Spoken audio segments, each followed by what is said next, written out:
So what I'd like to do now is explain the term Clickmap.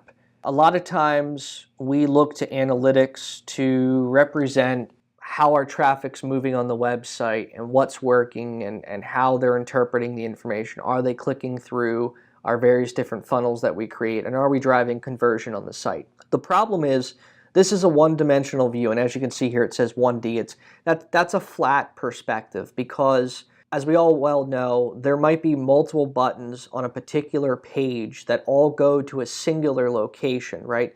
Get a free quote could be listed 6 times on the home page. The idea to convince our customers to get a free quote. The problem is, unless you look at a click map, you really don't know how many people or where the people are clicking on to get to that free quote.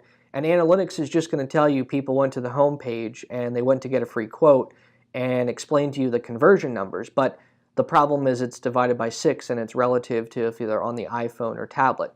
What a click map does and what it is a technology that actually tracks all the different clicks on the different screen sizes of your website and plots it visually so you can see where individuals are clicking and scrolling on their devices on your website to truly understand that other side of the coin and how people are clicking and where they're clicking in relative to the analytics that you're seeing. So in this example, the first you'll see a slash, and what that means is that's the home page. If we scroll down a little further, you'll see some other pages down here. So slash question mark CSEE GDC, and these might be particular landing pages that this organization has set up.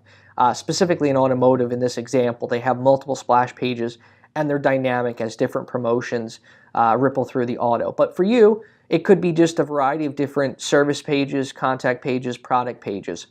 So if I go back again to the top, we see the home page, and in parentheses, you're going to see the resolution. And why you're seeing the resolution, smallest to largest, is because different individuals are looking at your home page in this example in different screen sizes. So you have individuals, and potentially this might be an iPhone 7, an iPhone 8, an Android, S Galaxy 5, or whatever it might be. But now you can start to see 2 things. One, we can start to see what is your most popular screen size, and it looks like a 320 by 568 is very popular with 2,000 clicks. A 360 by 640, 6,500 people have viewed the home page and clicked on that screen size. Another hotbed one is 9,000. That's a 375 by 667. So right now it's going to load all the various date ranges that are applicable to this screen size. And so what a date range is going to do is this might have been viewed, this home page in that screen size might have been viewed potentially over a spread of a year or over a spread of a couple days or whatever it might be. So the date range is going to be all the days that these clicks were viewed at. There may be dates missing, and that just means that no one in that screen size was looking at your home page on that date. Now, if you'll notice, it'll go back, and if you don't see a snapshot, what that means is that this platform will go out, and every single night, it will take a snapshot as your website was on this day.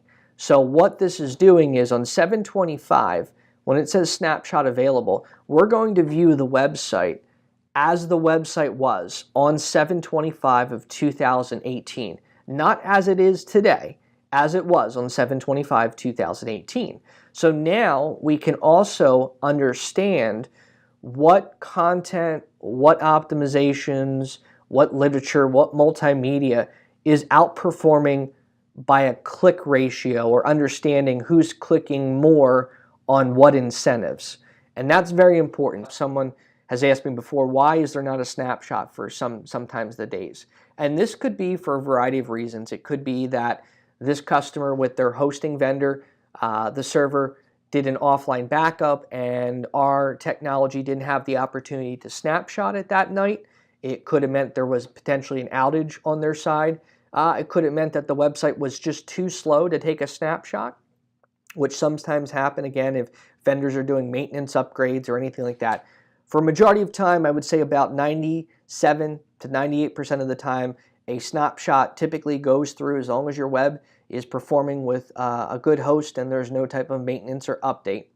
What I'd like to do is, instead of clicking on a snapshot, which we will in a second, I want to just look at all the clicks regardless of the date. So I'm going to look at all the clicks on the home page in that screen size, which is going to be 9,000 clicks. I want to look at what people were looking at. So if I press load here, you're going to notice it's going to take a quick second here. I'm going to scroll down on the page to show you.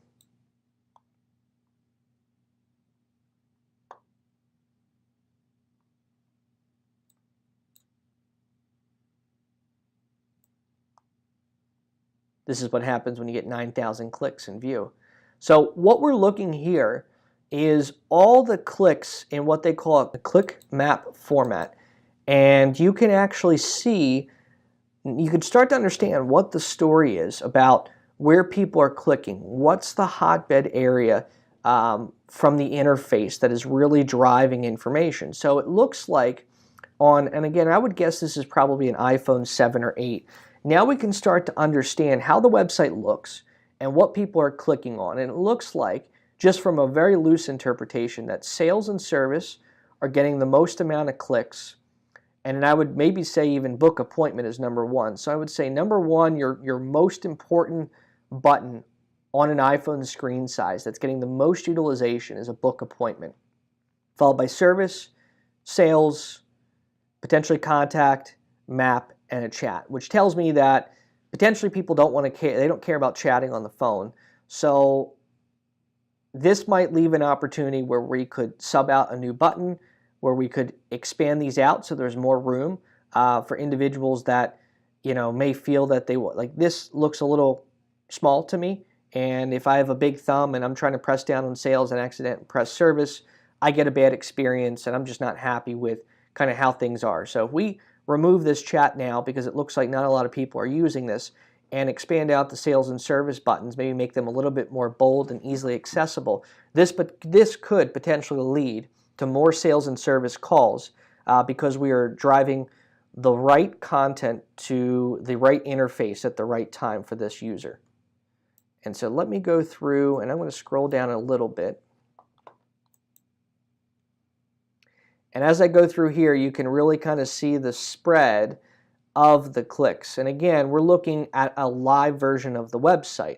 Back on, and I'm going to click on here, let's just go back to 10:15. I'm going to untoggle the live version. I'm going to press load.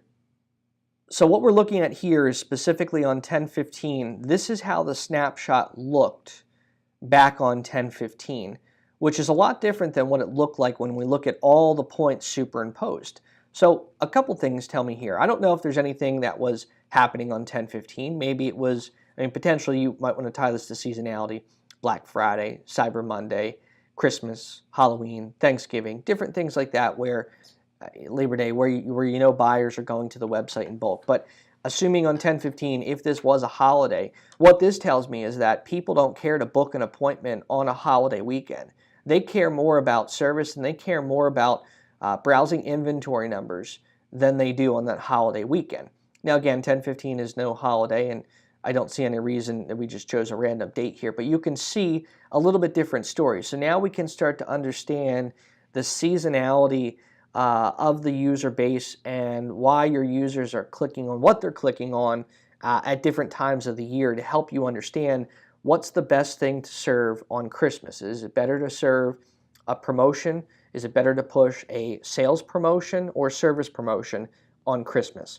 And in this example again, I would say that it's probably more important to have people connect up with you on a random weekday than it might be to book an appointment.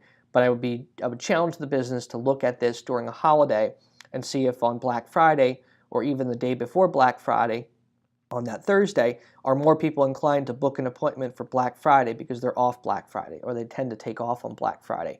Does that increase the bottom line? So you'll see all these clicks and you'll actually see numbers next to them. And what that means is that these are physically people that are clicking, and we, in some instances, it depends on, as you'll see further down this demonstration, if we were able to identify an individual. But before I click on any of these, I just wanted to scroll down and show you. And again, we're looking at a snapshot as the website was on 10:15, not as it is today. So you'll notice there's this traverse advertisement, and we can look and we can say there might be about 10 to 15 clicks on this.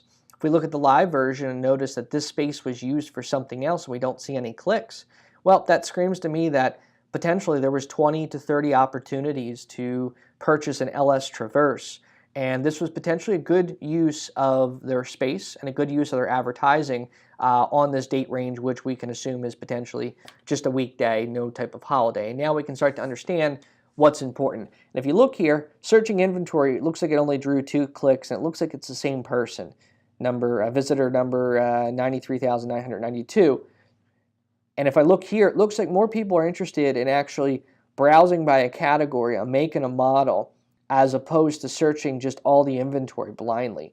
So what this tells me is that maybe if we move the Traverse up above the search inventory, there may be opportunity to convert more people onto this promotion than have this random person just click search inventory and just browse for hours to try to find a car that they want. So again, these are just some quick visual snapshots or visual insights that I see from looking at this that you're not going to get from your analytics, whether it be Google Analytics or our web analytics. You are going to understand, what pages are performing, what conversions are happening, time of day, different things like that. But you're really not going to understand on the page what's clicking through, why they're clicking through. And that's one of the most important pieces to understanding a website. So what I want to do in this example real quick is click on this particular person, and I want to pull their account up and see if we can see who this was. All right, so ironically, I clicked on this visitor that clicked on this, and it will open up a new tab with who this person was. And we actually know who this person was. I'm laughing. It's because it's actually one of their sister satellite dealerships was looking at the website. So it pulled who this person was. This person was the sister company, the GMC smaller dealership, the website, their Google business page. Next door to them is Kenneth Kriebel, so it also pulled their neighbor.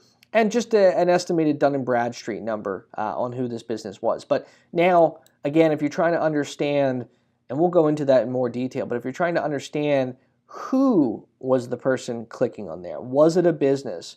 Was it residential? What time of day was it? So let's look at this. Again, let's kind of click and understand the story here. So this tells me someone was looking in the afternoon. Let's see if we could understand who that person was.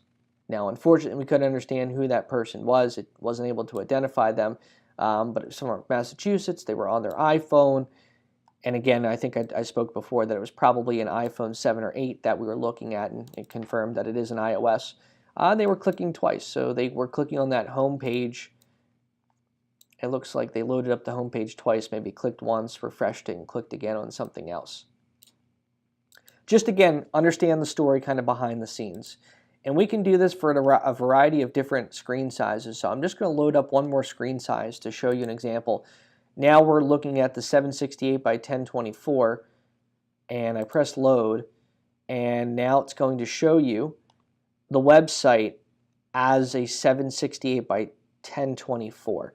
And it's important to understand you're looking at it how the user looked at it in their screen resolution. That's very important. And as we can see here again, looking at all the clicks, your hotbed areas, potentially your service hours, and then up here, a lot of different clicks looking at the different inventory.